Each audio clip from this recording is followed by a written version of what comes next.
Nama Juda menjadi salah satu figur penting dalam jajaran pimpinan Bank Indonesia, BI. Dengan latar belakang pendidikan ekonomi internasional dan pengalaman panjang di lembaga keuangan nasional maupun global, Juda dipercaya mengemban jabatan strategis sebagai Deputi Gubernur Bank Indonesia hingga 2027. Karir Juda di dunia kebijakan moneter dan stabilitas sistem keuangan terbilang konsisten. Ia dikenal sebagai ekonom yang meniti jalur profesional secara bertahap, mulai dari level teknokrat hingga posisi pengambil kebijakan tertinggi di Bank Sentral. Latar pendidikan ekonomi di Inggris. Juda menempuh pendidikan tinggi di luar negeri dengan fokus pada bidang ekonomi dan keuangan. Setelah menyelesaikan pendidikan sarjana di Indonesia, ia melanjutkan studi ke University of Birmingham, Inggris. Di universitas tersebut, Juda meraih gelar Master of Science, MSc. Di bidang money, banking and finance pada 1995.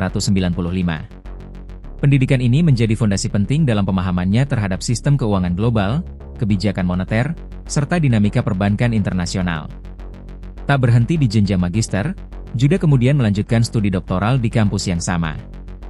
Ia berhasil menyelesaikan program PhD di bidang economics pada 1999, memperkuat kapasitas akademiknya sebagai ekonom dengan perspektif global. Karir internasional di IMF.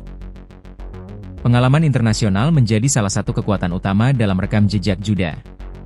Ia pernah menjabat sebagai Direktur Eksekutif International Monetary Fund, IMF, yang berkedudukan di Washington DC pada periode 2017-2019. Dalam peran tersebut, Juda mewakili kepentingan sejumlah negara anggota IMF dalam pembahasan kebijakan ekonomi global, stabilitas keuangan, serta respons terhadap krisis ekonomi internasional. Pengalaman di IMF memperluas wawasannya mengenai koordinasi kebijakan lintas negara dan tantangan ekonomi global. Pengamat menilai pengalaman Juda di IMF menjadi nilai tambah penting ketika ia kembali mengemban peran strategis di Bank Indonesia, terutama di tengah ketidakpastian ekonomi global dan dinamika pasar keuangan internasional. Peran strategis di Bank Indonesia. Sepulang dari Washington DC, Juda kembali ke Bank Indonesia dan dipercaya menduduki posisi asisten gubernur BI. Pada periode 2020-2022, ia membawahi stabilitas sistem keuangan dan kebijakan makroprudensial. Di posisi tersebut, Juda terlibat langsung dalam perumusan dan pelaksanaan kebijakan makroprudensial, khususnya dalam menjaga ketahanan sektor keuangan nasional di tengah tekanan pandemi COVID-19 dan pemulihan ekonomi pasca pandemi. Kebijakan makroprudensial dinilai krusial untuk menjaga keseimbangan antara pertumbuhan ekonomi dan stabilitas sistem keuangan. Peran ini menempatkan Juda sebagai salah satu figur kunci dalam pengambilan kebijakan strategis BI. Pengangkatan sebagai Deputi Gubernur BI. Juda resmi diangkat sebagai Deputi Gubernur Bank Indonesia melalui Keputusan Presiden Republik Indonesia Nomor 147/P Tahun 2021 yang ditetapkan pada 24 Desember 2021. Ia kemudian mengucapkan sumpah jabatan pada 6 Januari 2022, dengan masa tugas hingga 2027. Dalam struktur pimpinan BI, Deputi Gubernur memiliki peran penting dalam membantu Gubernur BI merumuskan dan melaksanakan kebijakan moneter, makroprudensial, serta sistem pembayaran. Penunjukan Juda dinilai mencerminkan kebutuhan BI terhadap figur dengan pengalaman internasional, pemahaman teknis mendalam, serta rekam jejak birokrasi yang kuat. Harta kekayaan dilaporkan ke KPK.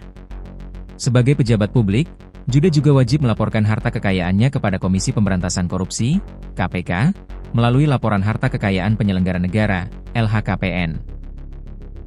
Berdasarkan LHKPN periodik tahun pelaporan 2024 yang disampaikan pada 10 Maret 2025, Juda tercatat memiliki total harta kekayaan sebesar 56,08 miliar rupiah.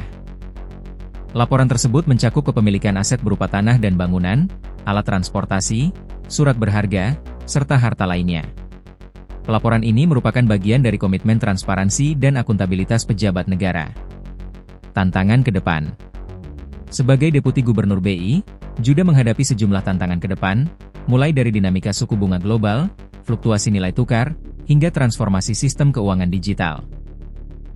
Stabilitas sistem keuangan nasional tetap menjadi fokus utama, seiring meningkatnya kompleksitas risiko global dan perkembangan teknologi di sektor keuangan. Pengalaman Juda di IMF dan BI diharapkan mampu memperkuat peran Bank Indonesia dalam menjaga stabilitas dan mendorong pertumbuhan ekonomi yang berkelanjutan. Dengan latar pendidikan ekonomi internasional, pengalaman global, serta rekam jejak panjang di Bank Indonesia, Juda menjadi salah satu figur kunci dalam arah kebijakan Bank Sentral Indonesia dalam beberapa tahun ke depan.